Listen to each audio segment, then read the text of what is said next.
जय हिंद, नमस्कार, welcome you all to mission competition. मैं राहुल आप सभी का स्वागत करता हूं। दोस्तों यहाँ पे आप ध्यान दीजिएगा, एक बार देखिएगा। यहाँ पे अपना बिहार बजट 2023-24 आज की वीडियो हम लोग डिस्कस करेंगे। बिल्कुल कंपाइल्ड फॉर्म में मैं आपके साथ ये हैंड रिटन नोट्स शेयर कर रहा हूँ, ठीक है। और इस नोट्स के बदौलत आपको जितने भी एग्ज़ाम रिलेटेड जो फैक्ट्स हैं बस वहीं कवर कराए जा रहे हैं। आपको ना ही ज़्यादा ना ही कम एग्ज़ाम रिलेटेड फैक्ट्स। ये सारे अगर नोट्स आप लोग लेना चाहते हैं, हमारे आप लोग पेड टेलीग्राम ग्रुप में ज्वाइन हो सकते हैं।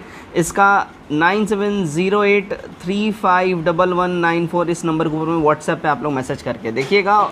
199 का वन टाइम पेमेंट आपको करना है। यहीं पे आपको ये सारे नोट्स भी दिए जाएंगे और यहीं पे आपके 69 बीपीएससी से रिलेटेड जितने भी सेट्स हैं जो पेड कोचिंग संस्थान के होते हैं वो दिए जाएंगे। तो चलिए बिना देरी के फटाफट से हम लोग इसको करते हैं स्टार्ट, ठीक है। तो चलिए भाई देखिएगा, यहाँ से इस बार का जो बजट है अगर हम लोग इसकी बात कर लें, ठीक है। तो इस बार का बजट ध्यान दीजिएगा, पेश किसने किया है? तो हमारे जो वित्त मंत्री हैं बिहार के, यहाँ पे देखिए ये जो वित्त मंत्री की बात हो रही है तो ये संबंध है बिहार से। तो बिहार के जो वित्त मंत्री हैं विजय कुमार चौधरी। अब यहाँ से ये आपका सवाल बहुत महत्वपूर्ण बन जाता है कि बिहार के वित्त मंत्री कौन है? विजय कुमार चौधरी। यहाँ से आपके वित्त मंत्री क्लियर हो गए। इनके द्वारा देखिए 28 फरवरी, ये डेट याद रखिएगा क्योंकि ये सीधा सीधा एग्जैक्ट डेट पूछ लिया जाता है एग्जाम में कि किस तारीख को पेश किया गया। तो 28 फरवरी 2023 को, है ना, इसी साल पेश किया गया। अच्छा, इस बार क्या खासियत रही है? तो पिछले साल की तुलना में 10.1% जो है इसकी वृद्धि बजट आकार में हुआ है। देखिएगा नेक्स्ट हमारा देखिए यहाँ पे इस बार क्या बोल रहा है आपको, 2022-23 में जो है, जो 2022-23 में लास्ट ईयर, ये लास्ट ईयर का डाटा है, ठीक है। यहाँ पे लिख लेता हूँ मैं, लास्ट ईयर का ये डाटा है। तो 2022-23 में 2,37,691 करोड़ का बजट अपना था। और इस बारी 23-24 की अगर हम बात कर लें, 23-24 में कितना बजट हो गया है? तो देखिएगा 2,61,885.40 करोड़ रुपये। अब यहाँ पे देखिएगा इन दोनों में फ़र्क कितने का दिखा रहा है। देखिए ये जो फ़र्क है ना, यानी कि 24,194.21 करोड़ रुपए, यहाँ पे ये इतना ज़्यादा बजट में ऐड किया गया है, ठीक है, पैसे को। आगे बढ़ते हैं हम लोग। अब देखिएगा अगर हम बात कर ले विकास दर, तो 2021-22 में जो बिहार का विकास दर रहा था 10.98% रहा था। ये एक्चुअल आपको दिखाया जा रहा है, एकदम एक्चुअल डाटा है, वास्तविक है, ठीक है। तो इसको आप लोग यहाँ पे इंग्लिश में एक्चुअल लिख सकते हैं, रियल लिख सकते हैं। 2022-23 लास्ट ईयर का यहाँ पे देखिए 10.34 अनुमानित है, प्रोजेक्टेड है ना, ये अनुमान लगाया जा रहा है इतना जा सकता है। और इस बार का सबसे ज़्यादा रहेगा 23-24 में अनुमान लगाया जा रहा है कि 15.24% ये जो है ना आपका बिहार का विकास दर रह सकता है। ये बहुत इंपॉर्टेंट है, विकास दर आपसे बार बार पूछता है, ये बेहद महत्वपूर्ण है। इसको डेफिनेटली देख लीजिएगा, कर लीजिएगा आप लोग, ठीक है। तो 21-22 में अगर हम बात कर ले 10.98% रहा था ये एक्चुअल, और 22-23 में 10.34% रहा था ये अनुमानित था, और 23-24 में 15.24% रहा था। अब यहाँ पे एक और बात आता है बहुत ही महत्वपूर्ण, देखिएगा क्या बोला जा रहा है कि आर्थिक विकास दर में बिहार का जो है पोजीशन क्या है, पोजीशन ऑफ बिहार। तो इसका पोजीशन है थर्ड, ध्यान रखिएगा। अच्छा, थर्ड बिहार का है, बिहार का तो आपको थर्ड याद रखना ही है, यहाँ से तो बिहार का पूछेगा ही कि आर्थिक विकास दर जो है यहाँ पे, इसमें बिहार का क्या रैंकिंग है? तो थर्ड है। लेकिन फर्स्ट पे कौन है? आंध्र प्रदेश है 11.4% के रैंकिंग के साथ, और राजस्थान है 11.04% रैंकिंग के साथ। अच्छा, बिहार का मुझे रैंकिंग एक्चुअली मिल नहीं रहा था, तो आप लोग इसका रैंकिंग अगर किसी को भी ध्यान में हो कमेंट जरूर कर दीजिएगा बिहार का रैंकिंग, ठीक है। मैं अपडेट कर दूंगा, तो कमेंट जरूर आप लोग कर दीजिएगा बिहार का रैंकिंग, ठीक है। चलिए आगे हम लोग बढ़ते हैं। अब देखिएगा यहाँ पे अगर हम बात कर लें, देखिए सबसे ज़्यादा रुपया केंद्रीय करों से राज्य में जो है ये राज्य के अंश में प्राप्त होता है। देखिए जो सेंट्रल गवर्नमेंट जो टैक्स वसूल करती है उसमें जो स्टेट गवर्नमेंट का जो शेयर बनता है वहाँ से सबसे ज़्यादा पैसा स्टेट गवर्नमेंट को रिसीव होता है 39.20%। ये वीवीआई लाइन है, इसको ज़रूर लिख लीजिएगा कि सबसे ज़्यादा राज्य को, बिहार राज्य को पैसे कहाँ से मिलते हैं? तो केंद्रीय करों में जो राज्य का अंश होता था, जो होता है, जो राज्य का शेयर होता है वहाँ से प्राप्त होता है। वित्त वर्ष 23-24 में कुल राजस्व प्राप्ति में कर राजस्व का हिस्सा देखिए 71.79% है, ठीक है। यानी कि जितना भी राजस्व प्राप्ति हुआ है, जो भी टैक्स कलेक्शन हुआ है, उसमें कर राजस्व का जो हिस्सा रहा है उसमें 71.79% टोटल कर राजस्व का हिस्सा रहा है, ध्यान रखिएगा इस बात का। अब यहाँ पे कुछ डाटा मैं आपके साथ शेयर करता हूँ जो बहुत महत्वपूर्ण है। देखिएगा यहाँ पे राजकोषीय घाटा 2021-22 में जीएसडीपी का 3.78% रहा था। ये वास्तविक है, एक्चुअल यहाँ पे ये आपको डाटा दिया जा रहा है। अब राजकोषीय घाटा 22-23 की बात हो रही है, जीएसडीपी का 3.47% अनुमानित, ये प्रोजेक्टेड है, ठीक है, प्रोजेक्टेड है, इतना हो सकता है। और राजकोषीय घाटा 23-24 में जीएसडीपी का 2.9%, ये भी प्रोजेक्टेड आपको बोला जा रहा है। अब राजस्व बचत अगर 23-24 में बोलें तो देखिएगा ये बहुत महत्वपूर्ण है, बचत वीवीआई करके लिख लीजिए, जीएसडीपी का 0.52%, ये भी प्रोजेक्टेड है, ठीक है ना, कि इतना बचत इस बारी हो सकता है। तो ये बहुत इंपॉर्टेंट सारे फैक्ट्स हैं। तो यहाँ पे 23-24 में अगर हम बोले कि घाटा, राजकोषीय घाटा कितना हो सकता है, तो 2.98%, जो कि प्रीवियस 2 साल के मुकाबले कम है, ठीक है, लगभग 1% का आधे % का अंतर पड़ रहा है। तो यहाँ पे राजस्व घाटा 2.98%, ये ध्यान रखिएगा, ये फैक्ट एकदम फिगर ध्यान रखिएगा। और राजस्व बचत जो है 0.52%, ये भी प्रोजेक्टेड है, अनुमानित है। यहीं से सवाल आपका पूछेगा प्रीलिम्स में, ये बहुत ही महत्वपूर्ण है और प्रीलिम्स पॉइंट ऑफ व्यू से ये वीडियो आपके लिए बेहद महत्वपूर्ण है।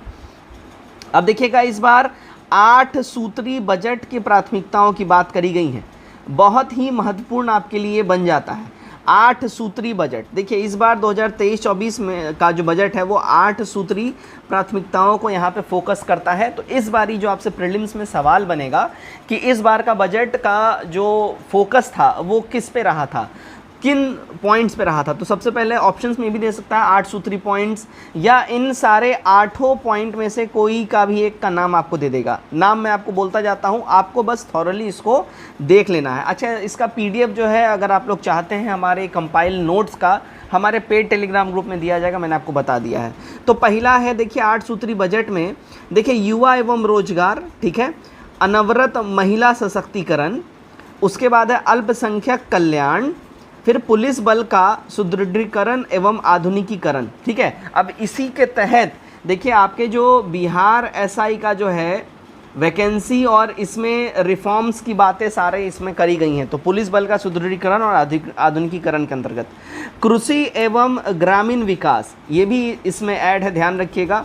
कृषि तो ऐड रहेगा ही, बिहार हमारा कृषि प्रधान राज्य है तो ये ऐड रहेगा ही। साथ ही साथ ग्रामीण विकास को भी ऐड किया गया है, हरित विकास को यहाँ पे ऐड किया गया है, ठीक है, ग्रीन डेवलपमेंट, आधारभूत संरचना एवं औद्योगिक विकास, और साथ ही साथ शहरी विकास। तो ये 8 पॉइंट इस बार फोकस करके बजट में आपको दिया गया है। तो ये बहुत महत्वपूर्ण है एग्जाम पॉइंट ऑफ व्यू से, इसको याद रखिएगा, सवाल यहीं से बनेंगे, ध्यान रखिएगा।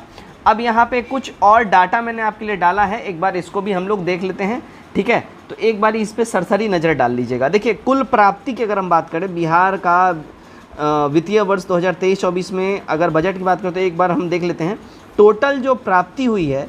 तो देखिए 2,62,85,085.40 करोड़ में यहाँ पे है, ध्यान रखिएगा, ठीक है। यहाँ पे लिखा नहीं है लेकिन यहाँ पे इसको करोड़ में ही आपको मान के चलना है। अब इसमें राजस्व जो प्राप्ति है वो 2,12,326.97 करोड़ रुपए है। इसमें राज्य का अपना कर जो है, जो राज्य ने अपने स्टेट टैक्स से वसूला है 49,700 करोड़। राज्य के गैर कर राजस्व जो कि सेंट्रल गवर्नमेंट के द्वारा जो इसको पेश होते हैं अंश, तो 6,511.74 करोड़। केंद्रीय करों में राज्य का हिस्सा 1,02,737.26 करोड़, और केंद्र सरकार में सहायता अनुदान जो ग्रांट्स अलग अलग जो मिलते हैं सेंट्रल गवर्नमेंट से, तो उसमें देखिए 53,370 करोड़ रुपए। पूंजीगत प्राप्तियां, उधारियां जो हैं, जो गवर्नमेंट देती है किसान वगैरह को, जो उधारियां देती है, तो उससे जो प्राप्ति है 47,451 करोड़, जबकि टोटल इन्होंने जो है पूंजीगत प्राप्तियां हुई हैं 49,758 करोड़। उसमें से ऋण की वसूली से केवल 431 करोड़ रुपए ही वसूल हुए हैं, ठीक है। अब कुल व्यय की बात कर लें तो राजस्व व्यय में देखिए टोटल कुल व्यय देखिए 2,61,885.24 करोड़ रुपए है, जिसमें राजस्व व्यय जो है 2,07,000 848 करोड़ और पूंजीगत व्यय 54,000 करोड़। तो ये टोटल यहाँ पे ओवरऑल ये डाटा है, बहुत महत्वपूर्ण है एग्जाम पॉइंट ऑफ व्यू से। अब यहाँ देखिए पैसा कहाँ से आता है, ये आपको बेहद महत्वपूर्ण है, ध्यान रखना है। देखिए सेंट्रल जो है टैक्स वसूल करता है, उसमें जो स्टेट का हिस्सा होता है उससे 39.20 करोड़ अभी अभी हमने ऊपर डिस्कस किया था, सबसे ज़्यादा हिस्सा यहीं से आता है। फिर सेंट्रल गवर्नमेंट जो अलग अलग अनुदान देता है यानी ग्रांट्स देता है, उसके द्वारा 20.37% यहाँ पे रिसीव होता है। जो स्टेट गवर्नमेंट जो अलग अलग जो राजस्व कर वसूलती है उससे 18.96%। और लोक ऋण, ठीक है, लोक ऋण यानी कि जो स्टेट गवर्नमेंट ने जो ऋण दिए हुए हैं अपने स्टेट में अलग अलग योजनाओं के माध्यम से, उससे जो प्राप्ति होती है वो 18.82% प्राप्ति होती है। राज्य का कर भिन्न राजस्व मतलब कि टैक्स के द्वारा जो मिसलेनियस जो कलेक्शंस हैं उससे 2.48% और ऋणों की वसूली जो है 0.16%, यानी बड़ी ही नाम मात्र का ऋणों का वसूली होता है। अब कहाँ खर्चा होता है ये भी देख लीजिएगा। देखिए सामाजिक सेवाओं पे सबसे ज़्यादा सरकार खर्च करता है 38.14, लोक नियोजन का जो जितना कार्यक्रम वगैरह ये सब होता है उसके ऊपर सबसे ज़्यादा खर्चा है। सामान्य सेवाओं में 28.14% और आर्थिक सेवाओं में 24.14% खर्चा होता है। लोक ऋण 9% के आसपास यहाँ पे लोक ऋण में खर्चा करती है गवर्नमेंट, ध्यान रखिएगा, ठीक है। अब यहाँ पे इम्पॉर्टेंट कुछ फैक्ट्स हैं यहाँ पे एग्ज़ाम रेलेवेंट, इसको हम लोग कवर कर लेते हैं फटाफट से, ठीक है, क्योंकि यहीं से आपके सवाल के क्वेश्चंस बनेंगे। तो देखिए इस साल 23-24 में 33,000 किलोमीटर ग्रामीण सड़क बनाने का बात किया गया है बजट के अंदर में। ग्रामीण और मुख्य पथों के निर्माण पर 12,371 करोड़ रुपए खर्च करे जाएंगे स्टेट गवर्नमेंट के द्वारा, ध्यान रखिएगा इस बात का। नेक्स्ट देखिए लखीसराय के कजरा और भागलपुर के पिर 35 में सोलर ऊर्जा परियोजना जल जीवन हरियाली अभियान के लिए वर्षा जल संचय करने वाला होल्डिंग टैक्स 5% में इसमें छूट मिलेगा, ठीक है। तो लखीसराय और करजा भागलपुर में फिर 35 में सोलर परियोजना का शुभारंभ होने वाला है। अब यहाँ से आपके सवाल बन सकते हैं कि सोलर परियोजना जो है बिहार के किन जिलों में स्टार्ट होने वाला है, तो भागलपुर और लखीसराय 2 स्टेट्स हैं, ध्यान रखिएगा। अच्छा, जल जीवन हरियाली अभियान के लिए अगर आप रेन का वाटर का अगर संचय करते हैं तो इसमें 5% का जो है होल्डिंग टैक्स के ऊपर छूट मिलेगा। अब होल्डिंग टैक्स क्या होता है, जो घरों के ऊपर नगर निगम लगाती है उसकी बातें हो रही हैं। पशुधन मछली पालन के लिए 525.38 करोड़ रुपए का प्रावधान किया गया है, इतना पैसा सैंक्शन किया गया है मछली पालन पशुधन के लिए। और तलाकशुदा जो अल्पसंख्यक महिलाएं हैं जैसे SC ST हो गई, मुस्लिम हो गई, इन लोगों के लिए 25,000 रुपये दिए जाएंगे अगर इनकी तलाकशुदा हैं तो जीविका के अंतर्गत। अच्छा, इसको तो आप VVI कर लीजिएगा क्योंकि महिला सशक्तिकरण महिलाओं वाले सवाल पे सरकार का ज़्यादा फोकस है। तो तलाकशुदा अल्पसंख्यक महिलाओं को कितना पैसा दिया जाएगा, 25,000 दिया जाएगा, ये वाला डाटा याद रखिएगा, ठीक है। जीविका के अंतर्गत अब तक कुल 10.45 लाख स्वयं सहायता समूहों का गठन किया गया है, इसमें 1,30,00,000 महिलाओं को जोड़ा गया है, इस बात का ध्यान रखिएगा, ठीक है। अब पुलिस विभाग की अगर हम बात कर ले, पुलिस विभाग में देखिए 75,543 पदों की मंजूरी मिल चुकी है, बहुत इंपॉर्टेंट है। यहाँ से आपका एक और न्यूज़ भी आ जाता है और एक करंट अफेयर्स भी तैयार हो जाता है। देखिए पुलिस विभाग में कितने नए पदों की स्वीकृति मिली है, तो 75,543 और नए पदों की स्वीकृति मिली है, मतलब कि यहाँ पे देखिए नियोजन होगा, बहाली होगा, ध्यान रखिएगा, बेहद महत्वपूर्ण है। स्कूलों में 40,506 प्रधान शिक्षक बहाल होंगे और इंजीनियरिंग कॉलेजों में 522 शिक्षक यहाँ पे बहाल किए जाएंगे, ठीक है। अच्छा, यहाँ पे देखिएगा बेहद महत्वपूर्ण है, 10 लाख युवाओं को रोजगार देने का यहाँ पे टारगेट रखा गया है और राज्य के टोटल 6 जगहों पर रोपवे बनाया जाएगा, ठीक है, 6 जगहों पे रोपवे बनाया जाएगा, ठीक है। अब देखिएगा यहाँ पे गया के प्रेतशिला पर्वत, डुंगेश्वरी पर्वत, ब्रह्मयोनी पर्वत और जहानाबाद के वर्णावर पर्वत, कैमूर के मुंडेश्वरी पर्वत और रोहतास के रोहतासगढ़ किले में रोपवे परियोजना का काम पूरा हो गया। अब यहाँ पे जो 6 जगहों पे जो रोपवे बनाया जाएगा, यहीं पे 6 जगह हैं, 1 2 3 4, ठीक है, ये 4 हो गया, 5 और ये 6 हो गया, तो ये टोटल 6 जगहों पे होगा। इनका नाम याद रखिए, बेहद ही महत्वपूर्ण है, यहाँ से आपका सवाल बनेगा। राज्यों के 21 सदर अस्पतालों को मॉडल अस्पताल बनाया जाएगा। ठीक है। स्वास्थ्य विभाग के लिए देखिए 16,966.40 करोड़ रुपए का प्रावधान यहाँ पे आपको दिया गया है, राइट। और यहाँ पे देखिएगा 15वें वित्त आयोग के अनुशंसा के अनुसार वित्त वर्ष 2023-24 के लिए कुल बकाया ऋण को सकल राज्य घरेलू उत्पाद के अनुपात का 40.4% की सीमा में रखना है। शिक्षा बजट को बढ़ाकर 40,450 करोड़ रुपए कर दिया गया है और राज्य के 62 अस्पतालों में, ये इम्पॉर्टेंट है, दीदी की रसोई, ठीक है, ये बहुत इंपॉर्टेंट है, राज्य के 62 अस्पतालों में दीदी की रसोई स्टार्ट की गई है। तो दीदी की रसोई जो है ये कहाँ पे स्टार्ट हुई है या होने वाली है, इससे संबंधित सवाल बनेगा ही बनेगा, ध्यान रखिएगा। साइकिल योजना के लिए 50 करोड़ रुपए का प्रावधान किया गया है और गया जिले के डुंगेश्वरी पर्वत पर भगवान बुद्ध की मूर्ति लगाई जाएगी।